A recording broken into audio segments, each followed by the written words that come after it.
A gente vai começar a pensar agora um pouquinho, a conversar sobre a abordagem centrada na pessoa, a ACP.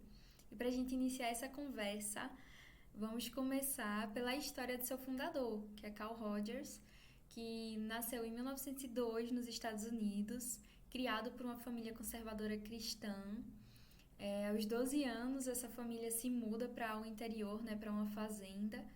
E nessa fazenda, Rogers ele descobre uma vontade, assim, um interesse, na verdade, muito grande pela agricultura, pela observação do desenvolvimento, né, das plantas, dos animais, das borboletas.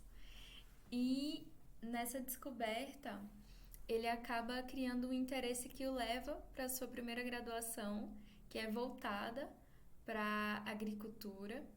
E nessa graduação ele acaba se encontrando dentro de um grupo de pessoas cristãs que comungavam da mesma fé que ele. E nesse encontro ele é levado, né, através desses contatos ao seminário, que é um lugar onde ele inicia as suas aproximações com a psicologia, através de alguns professores desse seminário. E nessas aproximações, Rogers começa a pensar sobre a existência, sobre as questões do sentido, que são questões muito pertinentes à ACP, à abordagem centrada na pessoa. Mas, ao mesmo tempo, ele começa a perceber limitações. Dado o lugar onde ele se encontrava, ser um lugar onde a matriz religiosa acabava limitando essas possibilidades de construção, de reflexão sobre essas coisas que eram do seu interesse.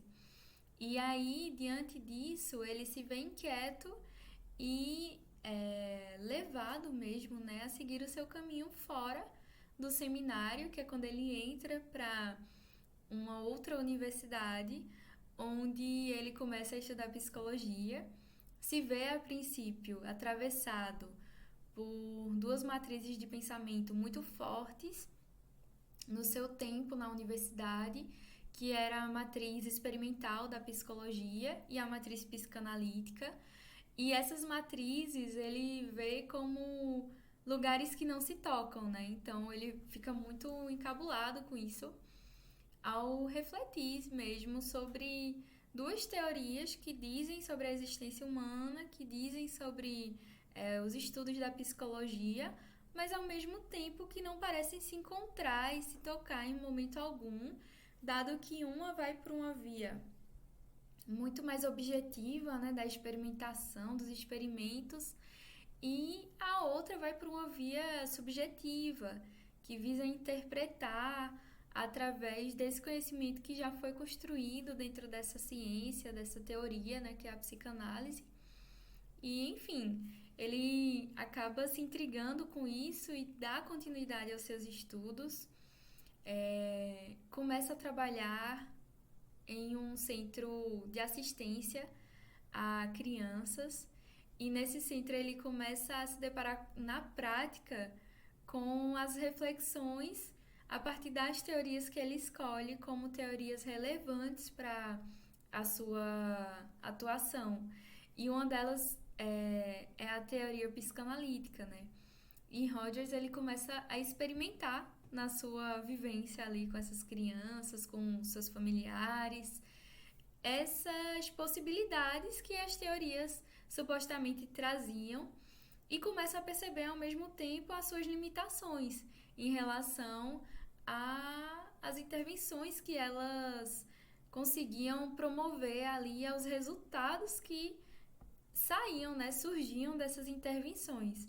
Então, a partir disso, ele começa a pensar e ele começa a perceber uma coisa muito importante, né, na qual ele se liga, que é o fato de que o cliente, que nessa época ele trazia com essa nomenclatura, ele sabe sobre o seu sofrimento, ele sabe por que sofre, ele sabe o que dói, o que machuca. E ele, consequentemente, sabe e consegue encontrar caminhos para o seu autodesenvolvimento, que aí inverte essa lógica, né? Do terapeuta sabe por que eu sofro. A teoria vai dizer por que aquela pessoa sofre e como consertar aquela situação ou como sanar aquele sofrimento. E aí Rogers começa a perceber que, olha, não é bem por aí. O cliente sabe por que sofre.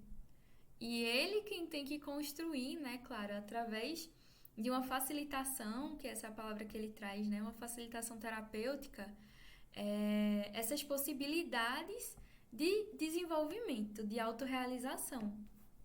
Então, isso é um ponto muito importante e é a partir desse ponto, quando em determinado momento também ele entra na Universidade de Ohio e ele inicia produções científicas, inicia uma construção ali de um conteúdo que fala sobre as reinvenções, as observações, as experimentações de Rogers na clínica, na vida, na vivência, na experiência dele.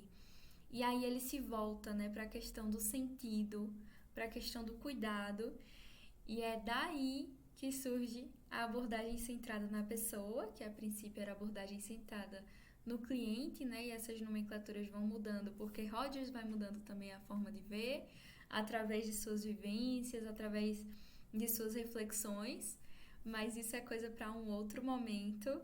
Até aqui deixo essas pitadas, né, dessa história. Caso queiram conhecer um pouco mais, aprofundar um pouco mais, o primeiro capítulo do livro Tornar-se Pessoa, ele é um capítulo dedicado só à biografia, assim, bem específica de Rogers. E, enfim, ele é importante justamente porque ele nos mostra um pouco daquilo que também diz da construção da abordagem centrada na pessoa, que é a construção do próprio Rogers enquanto pessoa.